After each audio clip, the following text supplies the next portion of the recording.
right, good evening.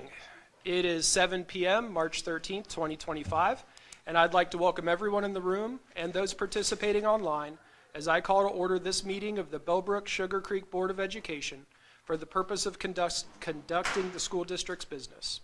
We value everyone's input and have made sure to dedicate a portion of this meeting to hear from you. We look forward to your comments during that time as it's indicated on our agenda. With that, Mr. Godden, will you please call the roll? Sure. Mrs. Anderson? Here. Mrs. Dawn? Here. Mr. Kinsey? Present. Mr. Price? Dr. Pryor? Present. Four present, one absent. All right, we have a quorum. If you're able, will you please stand and join us at the Pledge of Allegiance? Pledge allegiance to the flag of the United States of America and to the republic for which it stands, one nation, under God, indivisible, with liberty and justice for all. Thank you. All right, tonight's treasurer's report. The first item is approval of February 13, 2025 minutes. So moved. Second. Mrs. Dorn and then Mrs. Anderson. Anybody have any questions or corrections?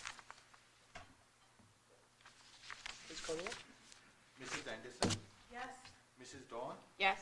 Mr. Kinsey? Yes. Dr. Pryor? Yes. Oh, yes. The next item is approval of February 27th, 2025 board minutes. So moved. Second. Mrs. Anderson and then Dr. Pryor. Anybody got anything? Please call the roll. Mrs. Dawn? Yes. Mr. Kinsey? Yes. Dr. Pryor? Yes. Mrs. Anderson? Yes. 4 yeses. The last item is approval of treasurer's report for the month of February 2025. We are done with 67% of the fiscal year, and if you look at the revenues and expenditures, they are for most part in line. The only thing is real estate taxes, they are higher. That's because we started getting the advances, but after March we won't get any taxes for the rest of the year. So by June it should be equal to 100% by then. Do we foresee any impact on, based on current events, any federal grant funding or anything that is still inbound that is potentially in jeopardy? Any indication of that? Sorry to put you on the spot. No, it's hard to tell, but yesterday or this morning there was a report that USDA is not giving grants to the school districts to buy food from local farmers. We don't get that money, but we do get money from USDA, United States Department of Agriculture, for free and reduced lunches. Right. And the news report also said, like, when there are further cuts, they might look at other school funding from USDA to be cut. So that can directly impact our kids, especially kids on free and reduced lunches. We get about $400,000 a year from the federal government. Impact aid is another one. Department of Education cut 50% of its workforce. And we don't know what happens with impact aid. We submitted our application back in February. It has to be approved, and we get the money directly from U.S. Department of Education. We also get title grants, and it's hard to tell how, if U.S. Department of Education, it's not there, how it will impact all those grants. So we haven't seen any indication from them that we should expect those to be impacted, or we don't have any big chunk. I know ESSER's pretty much done. We've received all of that. I guess that's just my question.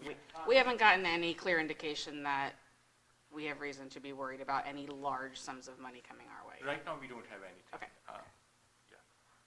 I mean, I know we don't get super large sums of money to begin with from the federal government at all. I think we look at $1 million a year is about how much we spend, and so it can impact any maybe a portion of it. Okay, thank you. Anything else to share for that? Oh, that's it. All right, so we need a motion to accept the treasurer's report. So moved. Second. Moved by Mrs. Dorn, seconded by Dr. Pryor. Any other discussion? All right, please call the roll. Mr. Kinsey, Yes. Dr. Pryor, Yes. Mrs. Anderson, Yes. Mrs. Dawn. Yes. 4 yeses. Anything else, sir? That's all I have. Thank you. Thank you. Correspondence. Does anybody have anything for the good of the board, especially if it's something that maybe not everybody saw? I heard from a parent today of a special education student who was raving about Sarah Moore. I've heard about her multiple times, all great things. I don't think I've met her, but I would like to, because she obviously does a really good job with those kids. Always good to hear. Anybody else? All right, and we do not have any reports to the board tonight, correct? Correct. Yep. All right, so we'll move into our open communication period. Your thoughts and comments are very welcome during this time. When given the floor, please share your name, your address, and any group affiliation you hold if it's relevant.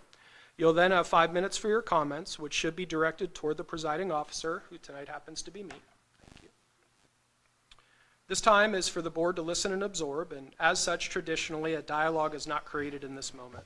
In case you're wondering, the reason for these policies, which can be read in their entirety on the district's website in policy number 169.91, is to ensure that as many people as possible have the opportunity to speak and that everyone is treated equally and fairly. So with that, I would like to welcome Nicole Stewart. Thanks so much for being here. You have 5 minutes. My name is Nicole Stewart. My address is 1688 Kensington Drive here in Bellbrook, and I am the middle school media specialist. Good evening. I stand before you today to speak about a truly wonderful event that took place recently, the Middle School Book Fair. As many of you know, this event was not just about selling books. It was an experience that had a significant lasting impact on our students, parents, and the school community as a whole. The students were so excited to see the books, I even had to print more wish list papers for them to fill out and take home. Book fairs provide students with the opportunity to explore new genres, discover authors they may never have encountered, and engage with literature in a way that excites them. For many students, the book fair is a chance to choose a book that speaks to their individual interests, whether it's fantasy, mystery, history, or even nonfiction. The joy of picking out a book to call their own fosters a love of reading that extends far beyond the event itself. When students engage with books in this way, they not only improve their literacy skills, but they also develop critical thinking, imagination, and empathy. Whether it's getting lost in the pages of a novel or exploring new ideas, the book fair serves as a stepping stone to nurturing lifelong readers and thinkers. Additionally, a successful book fair builds a sense of community. Even though the fair wasn't widely advertised, parents were able to get involved in the process during parent night, helping their children select books, discussing their choices, and showing support for their educational journey. The benefits of the book fair don't just stop at individual students and families. A successful event brings together the entire school community. Teachers are able to incorporate the books purchased into their classrooms, inspiring discussions and further learning. The excitement and enthusiasm generated by the book fair are contagious, creating a buzz that encourages students to continue reading and exploring. The fair has earned more money each year, but it's more than just a sales event. In essence, the book fair is a way to reinvest in our students' education and ensure that future events like this one can continue to thrive. It's an investment in our students' futures, a celebration of reading, and a testament to the power of community. By bringing books into the hands of our students and providing a space for families to connect, we are fostering a love of learning that will last a lifetime. The students, staff, and I truly enjoyed having this event. Thank you. Thank you very much. Sure. Thanks. All right, up next, I'd like to welcome Jeff Rausch.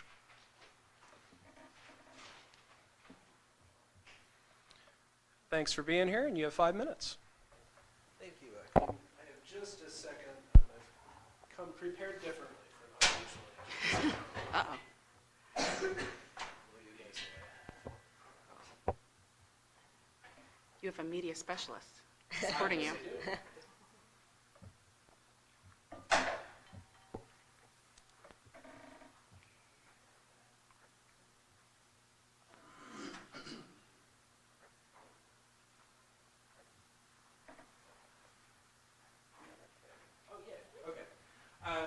I want to talk specifically about one of the policies that is up for consideration tonight, the Parents' Bill of Rights. And first of all, I understand that a lot of this is legally required under statute now. And so at first I thought, okay, well, they're implementing what needs to be done under law. But it actually doesn't. And so I want to raise some of the differences and just kind of talk about what those might be.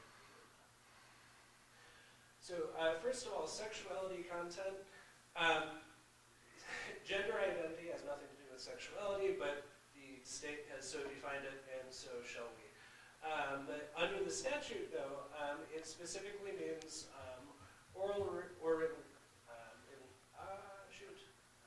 Bear with me. To back up. This is what happens when an English major runs technology.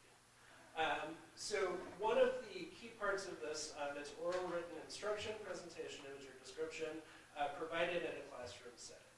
And I noticed the draft policy changes that. It adds books, materials, videos of any sort that include a sexual concept, sexual acts, or gender ideology. And it excludes the classroom setting. Clearly what this, I'd love to hear otherwise, it seems to be pulling school libraries in and taking out school instruction. There are reasons that the state legislature did not do that. Spoiler alert, First Amendment. We'll get to that. But it's a little concerning to me that this is expanding it outside of the idea of, I understand the philosophy parents need to have a say in what's taught in the classroom, what their students are receiving in terms of instruction. This goes fairly significantly beyond that. Some definitional challenges in both places. Gender ideology isn't defined anywhere. So is gender ideology what are traditional gender roles? Is gender ideology boys play football and girls are in cheerleading? Presumably it's anti-trans, just to kind of put that out there for everybody. But it's not defined, and anytime you have an undefined term that's shoved into a term, it's potentially going to cause problems down the road. Age appropriate and developmentally appropriate, this is taken right from the statute again. It's calling for content that's generally accepted as suitable. I would make the argument that if you're talking about based on development of cognitive, emotional, physical, and behavioral capacities, we should be looking toward experts in the field in child development, adolescent development, the American Medical Association, American Psychological Association, folks with the kind of background that helps them determine what's suitable for those ages. We're also, skip past it again, but I'll just say the incidental references to sexuality concepts, I'd love to have that a little more fleshed out. Again, it's in the statute, but what does that mean to those who are going to be making these decisions? I'm so sorry, I missed that one. Could you repeat the last statement? The incidental references. Incidental, thank you. Okay, thank you. No problem. And I'm sorry to interrupt. No, that's okay. I'm fully interruptible.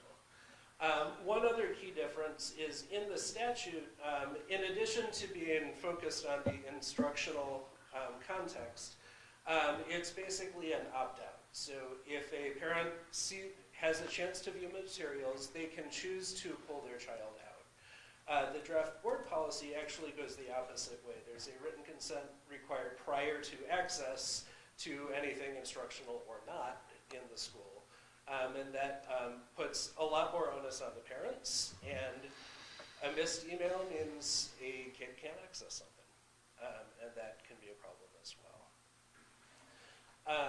The forbidden time period under statute, kindergarten through third grade, no sexuality content. Under the draft board policy, it's K through 6. Given the way our schools are set up, and assuming you are pushing this into the school library, 6 is a weird place to extend to. Extending to 5 could make sense because you don't have to kind of navigate who's allowed in the library. When I was a kindergartner, I used to sneak past the blue line in my elementary school to read the extra special dinosaur books. Kids are going to do that. Or presumably you'll just exclude everything from the entire middle school. That sounds like I'm out of time. I'll just throw out, there are a lot of cases specifically saying that content is not an appropriate reason for school boards is to remove books from libraries, specifically political or ideological content.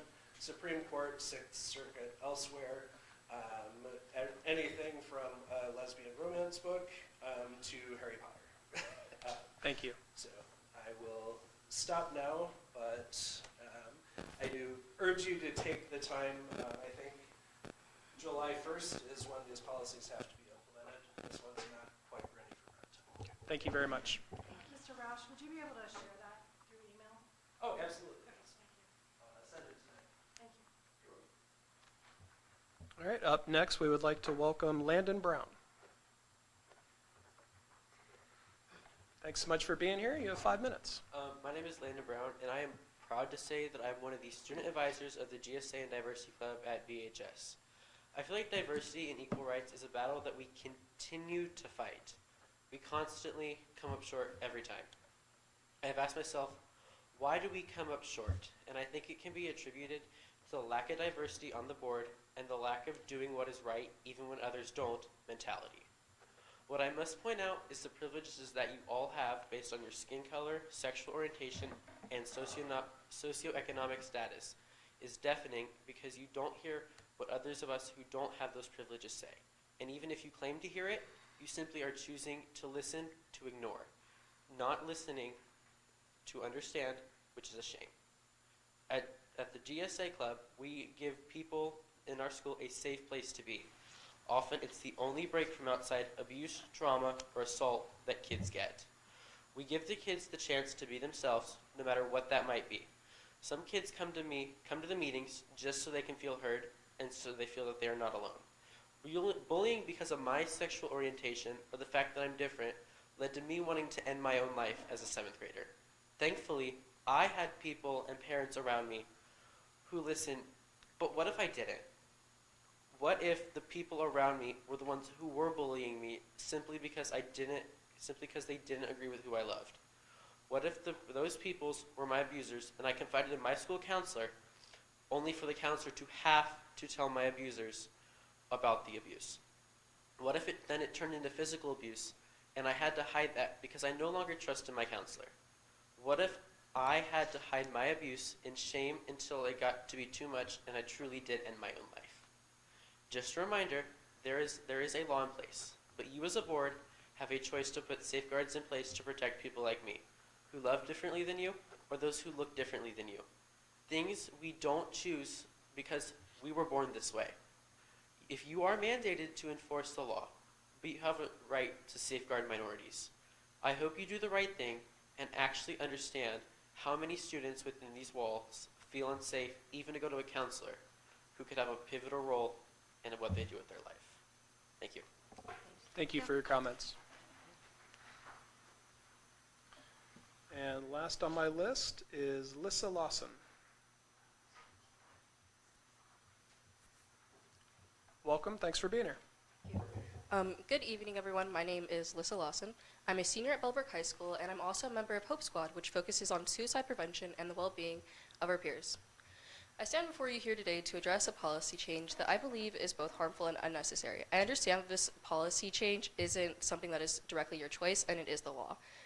But it specifically has to do with parental approval for name and pronoun changes in school, which directly impacts not only transgender students, but all students in general.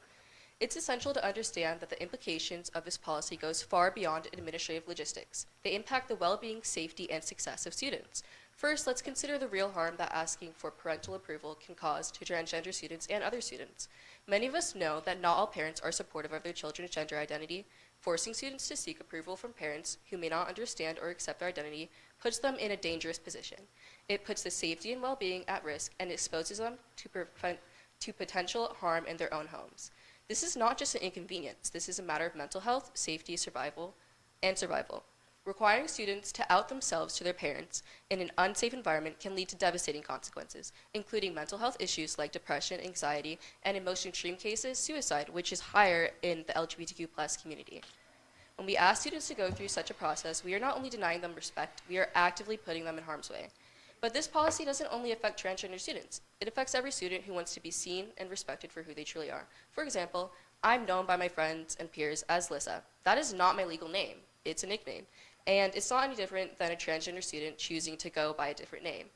If we are going to deny students the right to have their preferred names and pronouns respected, then why not apply that policy to all students? Why is it that I don't need permission to use a nickname or go by a completely different name, but transgender students have to have their parents notified and provide permission for students to go by a name that they prefer or pronouns? Furthermore, if a parent doesn't agree, teachers will not be able to use the student's preferred name or pronouns.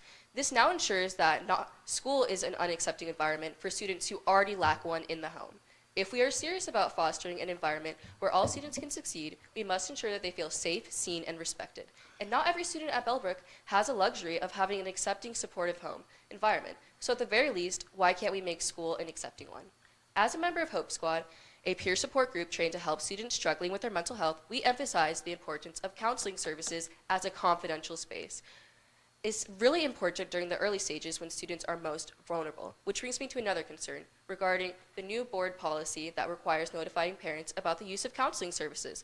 While I understand the importance of keeping parents informed, the school board decision to include this notification requirement could unintentionally discourage students from seeking help. As a member of Hope Squad, we have many students who connect with counselors because they feel they can't talk to their parents, especially when the source of their struggles may be rooted in the home. Immediate parental notification may cause students to feel unsafe in seeking support, which ultimately harms their well-being and could prevent students from getting access to mental health services that they need if their parents don't consent. I urge the board to make changes to counter the negative effects of this policy change. If these changes aren't made, then you are putting the well-being and mental health of students in harm's way. Thank you for your time. Thank you for your time. Thanks for being here. All right, that brings me to the end of the list, so I will close public participation for tonight. Mr. Kinsey, can I make a statement? Yeah. And I'm not going to make a statement on any of the topics here, but it is always very impressive when our students stand up and speak so eloquently and show the wonderful education that they get here and how that's hard. And a lot of adults will not stand up at that podium. So I just want to acknowledge that no matter what the topic is or what your opinion is on a particular topic, that it's very impressive when our students are able to express themselves in that way. So kudos to you all. All right, and that takes us to number 6 on our agenda, which is the superintendent's report. Yep, thank you. So we have 6A, B, and C, and D, and we will do a consent approval for 6E. So this includes certificated license employment, resignation, leave absence, and supplemental duty. And then it also includes administrative employment, resignation, leave of absence, and then support staff employment, resignation, leave of absence, and then also substitute employment. So moved. Second? Moved by Mrs. Dorn, seconded by Mrs. Anderson. Again, so just name just a few of these pieces. We have some supplemental duties, trying to finalize all of our spring sports, which are underway, and it feels like spring out there. So as of right now, maybe next week it might be snowing, but right now it's 75, 80 degrees.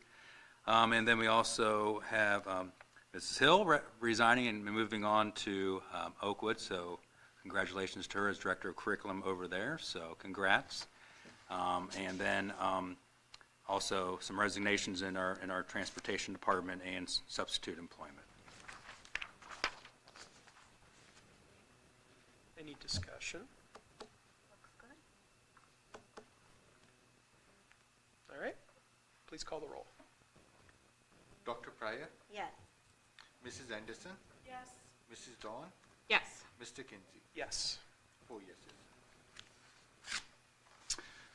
All right, other action items, special education model, policy, and procedure. So recommend approval of the Ohio Department of Education Workforce 2024 model policies and procedures in their entirety, except for noted exclusions, which are specifically rejected and will not be implemented as written. And those are in the attachment in the resolution, special education model policies, those specific ones. There's maybe 3 or 4 of them that are outlined there. So moved. Second? Mrs. Dorn and then Mrs. Anderson. So again, this is essentially a second read of that. We were, Mrs. Pritchard presented this information last month. Yes, last month, a couple weeks ago. Questions? This is something we'll change. If we see that we need It could, so from now on, it's due end of November. November 30th is the due date every year now, so. So it'll be this November or next? Correct, this November. We will be doing this again. So if there's any changes between now and then, we would note those changes and they come to the board for approval by November.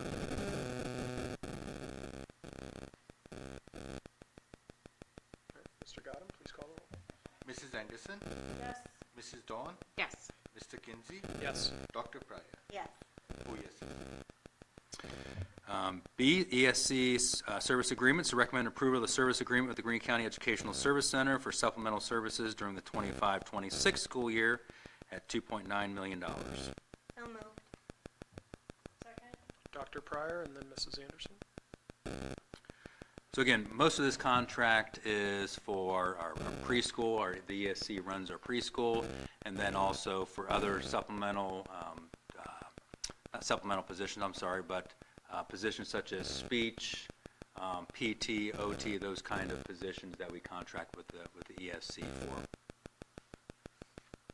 And this is where our mental health professionals come in. Correct. That is also included in this, and we're actually adding another day next school year for mental health services, adding one extra day. So it'll go from 7 currently to 8, Correct. Yep. spread out over the days. Correct. That's days with the entire district. Also included this is something new, a career coordinator that working with the high school. There's a big onus in the state on obviously career development, and so they have a position that they are utilizing with different districts, so we're going to be utilizing that at the high school level, career fairs and other services to help in the career piece. Is that for the broader student population, or is that specifically for the special education student population? The career? No, Yeah, the career, yeah. The career piece could be for any student. It could be for any student, but focusing mostly at the high school level. Yes. Or it could be for any student in high school. Thank you.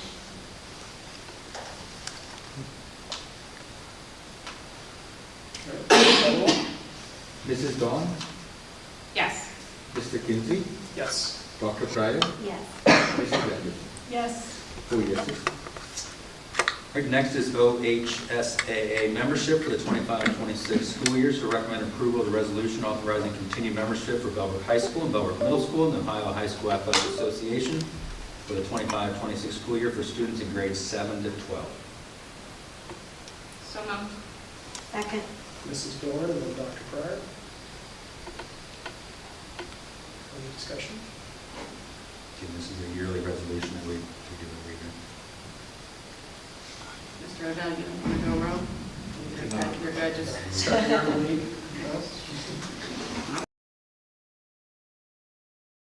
Champs. We're number 1 of 1.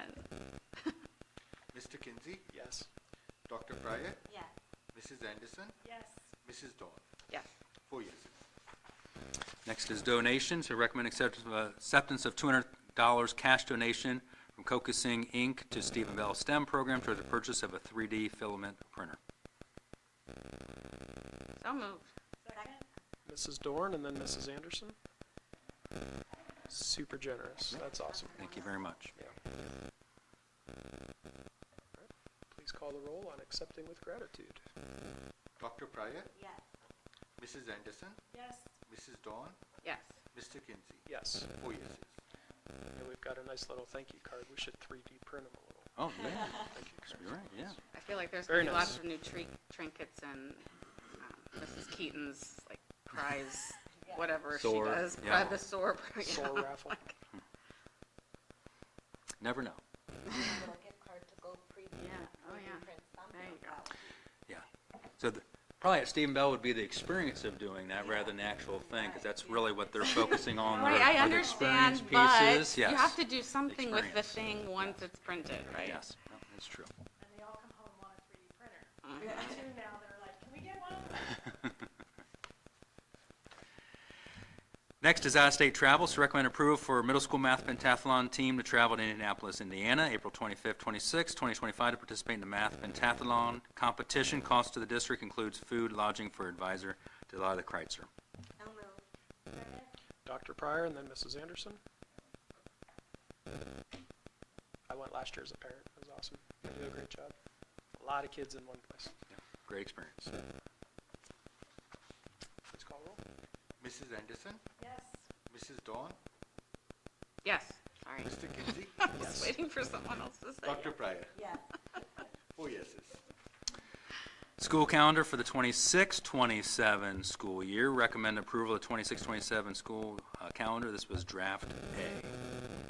This was the version that was voted positively by the union.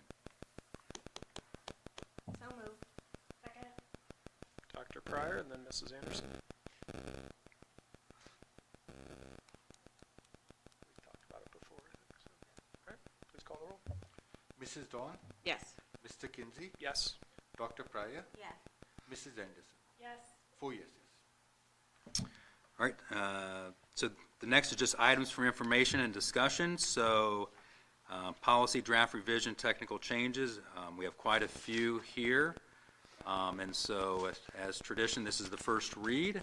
And so then we will come back at the next board meeting with the final proposed policies and changes here.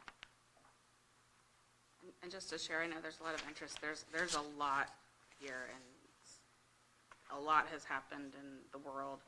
I know Dr. Cozette already reached out to our unions and offered, there's a lot here, not just what you saw here tonight, but there's a lot here that impacts the classroom. Things like AI in the classroom and cell phones in schools and that. And we want to do what makes sense and what's super clear, what works for our families, but what works for our staff too. So happy we've got a month to sit down and work through that with you all, because I mean, things like we even struggled even with the Neola rep, like AI, is it cheating, or we need to teach our kids to use AI, and how do you balance those, and how do you put it in a policy? Like, that's hard, and it's hard when you have to deal with high school, and then you have to deal with elementary school and wrap it up into one. So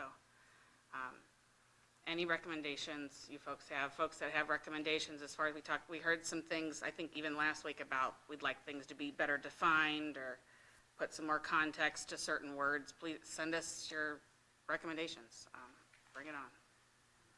Try to make something that works for everyone. I mean, to the extent we can. It's not good. None of them are going to be something that everyone loves, but we'll try to make something that works. I'd like to talk about 570 Bellbrook. Some people came to talk about it. For anyone who doesn't know, Ohio passed a law, House Bill 8, that requires us to make some changes to our, sexuality content and gender ideology at school. And so we haven't gotten to discuss it all together yet, because we're only allowed to talk about stuff at board meetings. So there's still, stuff. I appreciate your comments. I do think, we should consider defining gender ideology. I can work on that and bring a good definition next time. I think that might be something we'd want to add.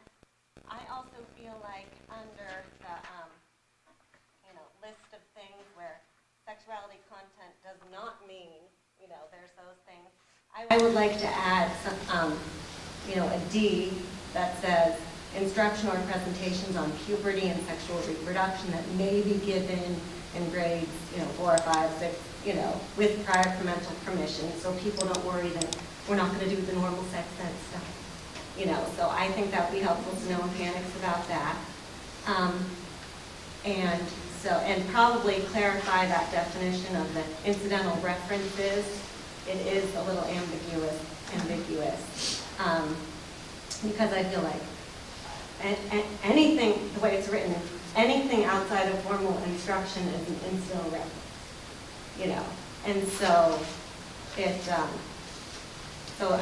I have some suggestions for those. I can wait till next time to make amendments. We can all think about it, because, we haven't had time to talk about it at all.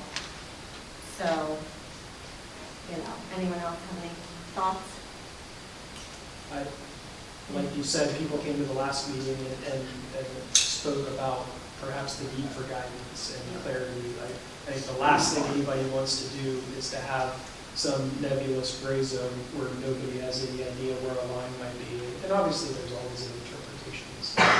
So I think providing clarity on some of those things and guidance would be helpful. So I appreciate people bringing those comments on. But mean, obviously, there's only so much that we say that the state law passed, so we have to, of course, conform with the state law.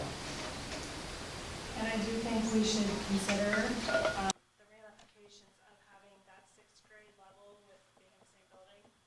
I think that might be tough to manage, making sure that's clear. If you want to keep it in sixth grade, making sure things are clear. Otherwise, maybe bumping it to eighth grade or backing it down to fifth grade. I just don't want to create like a situation where a sixth grader has access to stuff that, you know, might be tough for somebody else to police. I don't want to do more work for anyone at all. So. I've had a lot of issues with some stuff I found in the middle school library that's all deemed age appropriate. And recently, I just had one removed that mentioned, well, I won't say it, but it starts with a D and ends with an O and is a device that we don't need to be teaching our middle school staff. It's toys. So, you know, that's the type of stuff we'd like to keep out of the middle school. And so I actually think if we make an amendment to allow for the regular sex ed parental permission stuff, I see no reason why we shouldn't say K through 8. And so we can discuss that and maybe propose that amendment next time. Because, I mean, I don't know what else we would, you know, but we don't need to teach them some of the things in the books that I complained about at middle school. So, I don't think we need to get super deep in this on the first read, however, I would like to just kind of say that the K through 6, in all honesty, is, in my mind, that's PG-13, and 13-year-olds are sixth grade. That's exactly where I went, and we're all pretty comfortable with PG-13 ratings and what that means, and that's like a seventh grader is 13, and so 6. Be sure we're not creating an issue for. But I understand the second order effects of the buildings and that, so I think that's something that we need to think through, and that's all. That's interesting. I didn't think of the PG-13. My brain went is that just sixth grade is typically elementary around, but obviously we're in maybe a different building configuration than other districts. So when I saw sixth grade, I thought it was just elementary. But Seventh grade is also, I think, when we hit health class, right? Sixth grade has Sixth grade is the health class where they learn about most of the stuff. and that's why we would definitely, Not all the stuff, but I most think, of an the stuff. amendment to allow, make sure we allow for all that. But, and I don't have a problem with PG-13 books. The books I'm complaining about are off. So, we don't need our books in the middle. And again, the purpose of Parents' Bill of Rights is not about books. It's really not. It's about things going on with individual kids and what parents have a right to know about with their own kids. And so when things like books or instructional materials are in here, it's to try to clarify that handing a kid a pamphlet is the same as teaching a kid, right? And so not having I can't teach you about this, but here's a book, go read it, it's kind of the same thing. Talking about handing a kid a book. The intent of the law or this policy is to really police the library, in my mind. Right, and I'm sure that there's a lot of schools around the state that could take a very draconian tack and completely remove lots of things. I mean, as I read the policy, this is about parental notification. That's the tack that I would like to see, that I'm glad is in there, is parental notification. But again, this is first read, we all need to dig in further, and we all need to give you an opportunity, and we all want to hear from you, so So if there are other changes, do you want us to bring those to you ahead of time, so we're not creating something on a flyer, do we bring them to the next meeting? I think maybe if there's some policies that there's feedback on, that we bring those to the next meeting, and maybe we then punt it to the next meeting of actually voting on that if there are drastic changes that can't be resolved at the next meeting. If it's something that can be resolved at the next meeting, sure, but if it's something that maybe the board doesn't agree on, or we still want to think a little bit more about, then maybe we push that particular policy or policies to the next meeting to then vote on, if it can't be flushed out. And this particular policy is due July 1st, right? That one, correct. That needs to be in by July 1st. The other thing with these is we start making a ton of change, like everything has to go through our lawyer, because we have to make, there's not a lot of flex in these, so, I mean, we can make them say whatever we want, and I hear you, those that spoke, but there are definitely guardrails here, and we're gonna have to, anything we change, like, they're not ones that we should really be changing on the fly. Yeah. Right, that's why I was asking. Our Neola policy rep has already been through this. I know our lawyer has reviewed this, so my recommendation would be that, I mean, yeah, if there's a simple amendment, maybe individually, because obviously we don't talk, but individually work with our lawyer, get her thoughts if you want to craft language, and then bring a proposed amendment to the next meeting if there are any. But yeah, small tweaks, because this has already been through the lawyer. I already had her approve my two proposed amendments, one for clarifying what incidental references mean, and one about adding the permission, like the regular sex ed stuff is fine. So we can talk about that next time, but I did already go through that. So if we do, I'll work on a definition for gender ideology and make sure she approves that, if we're gonna add that. So, before the next.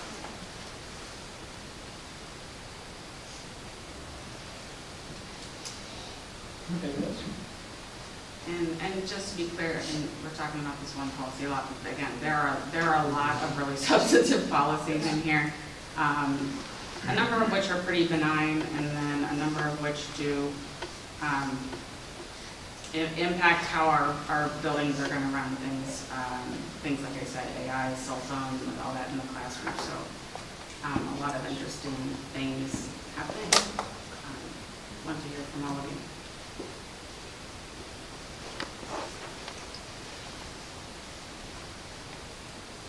All right, is that it for the first read? All right, so we're on number 9 now, is that correct? Correct.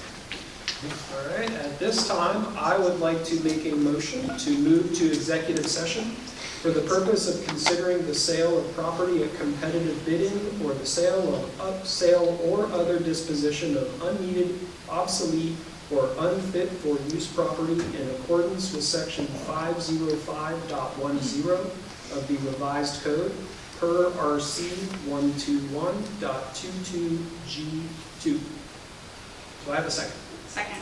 All right, seconded by Mrs. Dorn. We do not intend to make any kind of a decision or to take any action whatsoever after executive session, so if you want to bug out, that's totally fine. Of course, you're welcome to stay. We have an item for discussion on the agenda after the executive Yes, we session. do. Thank you for pointing that out. Okay, so yeah, we do, I mean, still, I don't anticipate any decisions or any action, but we do have another item after that. Thank you for pointing that out, that if we need to talk about something after executive session. So maybe you do want to hang around. You're welcome to. All right, anything else? All right, please call the roll for executive session. Mr. Kinsey, Yes. Dr. Pryor, Yes. Mrs. Anderson, Yes. Mrs. Dawn. Yes. 4 yeses. All right, we're in executive session at 7:43.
right, we're back.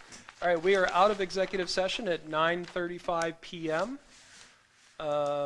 Very fruitful conversation with our legal counsel as we're trying to see how the rubber might meet the road.